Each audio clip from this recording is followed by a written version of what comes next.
Yo, what is up world, my Beeps here. Welcome back to the YouTube channel. It is really good to see you all. This week's vlog, we're going to be talking about some more behind the scenes of a documentary that I've been working on for the past 3 months. So before we get into it, go ahead and roll that intro and I'll see you soon.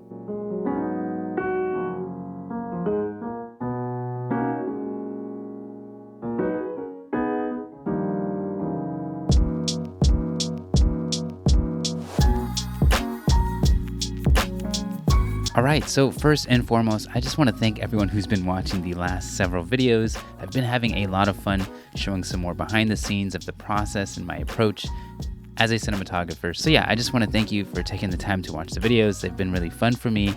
And like I said, this week's vlog is going to be another behind the scenes footage / breakdown of a recent documentary that I shot last weekend, and I've been working on this thing for 3 months now. And the project is called My Voice. Now, I'm just the cinematographer of this project, and it's been really fun to get a chance to meet all the participants in this documentary, so I'm very honored to be a part of this story because it's all about people that are hard of hearing, and it's just been really awesome to get a chance to meet each participant individual and hear their story and what their everyday voice challenges are.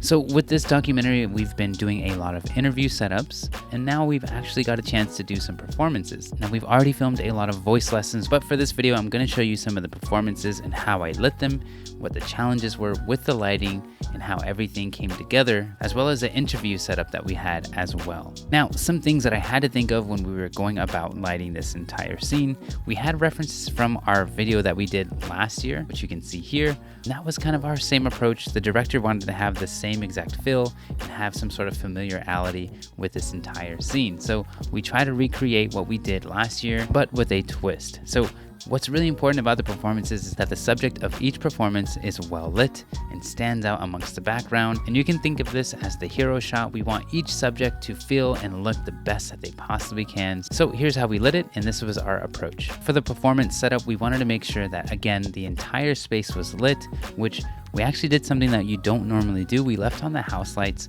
because they did add a little ambient light to the entire scene, but we wanted to make sure it wasn't drowning out what our lighting was already doing. So we had our key light off to the side. We wanted to make sure it was big and soft. And again, we're trying to make each talent as beautiful as possible. So we want to push soft light as a key, and we also want to have a fill light so that there's not too much contrast. Again, this is something that the director and I have already planned out. We want to make sure that we can clearly see them and that this is their highlight, shining moment where they've put in all the practice and effort into singing this song. So we wanted to make sure that we did justice and make it look beautiful. So we do have over 5 lights that we are using.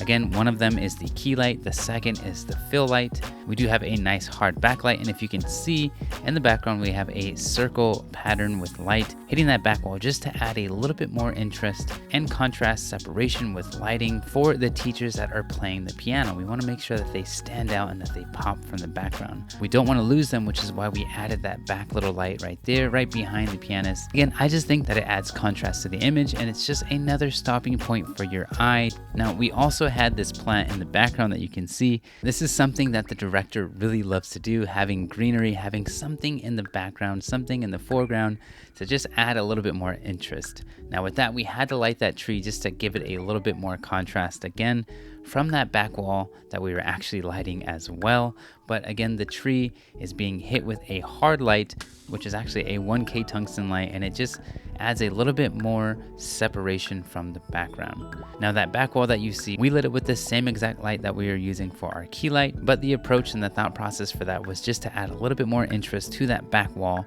And again, we're just adding layers of separation with light values, with some lights being brighter than the others, which is why we have a nice hard backlight on our talent. We have light on the wall, we have light on the trees, we have light on our piano player to help kind of give them a nice edge light and help them separate themselves from that light on the wall that you see there, that circular light. And that is how we lit this entire wide shot. Now what you're not seeing are the other 2 camera angles that we actually had, because yes, we did use 3 cameras for this entire setup. You're only seeing the wide shot because that's the only one that I actually was able to get some footage from. So I wish that I could show you what the close-up looked like, which that camera was right in front of our subjects. And then we had another camera off to the side behind our pianist, whoever was playing. And I forgot to mention, for this performance setup, we went in a day before the actual shoot, which, if I'm being honest, I actually wasn't there for the setup day, which if you get a chance to have a setup day for any kind of shoot that you're working on, do take advantage of it. It is a huge time saver and it allows you to be creative on the spot, but the day before the actual shoot, so that when you get on the shoot, all your lights are set up, the light values are where they need to be, and everything is ready to go. And last but not least, we are going to move on to the interview setups that we did in between the performances. Now, for this setup, we only used one light, and again, that is the same exact light that we are using for the key light in the performance shot that you just saw. We're taking that same light and we're pushing it through a nice big soft diffusion to give our subjects nice big soft lighting. Now you can see where the light fixture is in some of our subjects' glasses, which isn't always my favorite thing to have, but sometimes you just have to roll with it because of time constraints. So we just had to make it work, and I actually really like the look of this. Again, it is nice soft lighting. We're only using one light as our key light. There is no fill light, but we did leave on every other light that you saw in the performance shot, which is probably why we're getting a little bit more spill on that dark side of the face, which is the left side. And we even have a nice little backlight from the other existing lights from the other setup. And of course, you see the plant in the background. Again, this is something that the director that I'm working with, she really enjoys and loves to have greenery in all of her shots. So we just use that same 1K tungsten light to light up the tree, and I think it came out looking really good. And again, much like the performances, we wanted the interviews to feel high key. We wanted each of our subjects and teachers to look as best as they possibly could. And a really good way to do that is just with a big, broad, soft light. Again, this isn't for every situation that you want someone to look beautiful or to look nice. This is just the approach that the director and I really enjoyed. And again, I just think it looks really nice with all of our subjects. So something to think about when you are filming a performance or you're filming anything that is a really wide shot and you have more than 5 lights, much like this shoot, you want to make sure that you place them in the right place and you're really lighting this entire scene just for the wide shot. Like I said, we did have 2 other cameras that I wish I had the footage to share with you to see how they looked.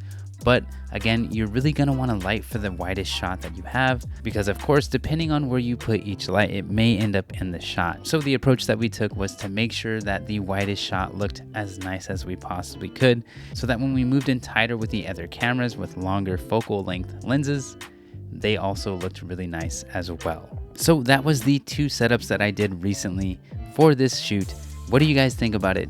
I'm interested to hear what your thoughts are on my lighting setup, my approach, and also what would be your approach to lighting this scene. I'm very interested to hear your thoughts on it because I'm still learning. And again, you could give this scene to 500 other cinematographers, and I'm pretty sure that each one of them would do it differently. So again, I've been working on this project for the last 3 months, and we still have more to go, which is why I'm so excited to continue to share this entire journey and this process with you all.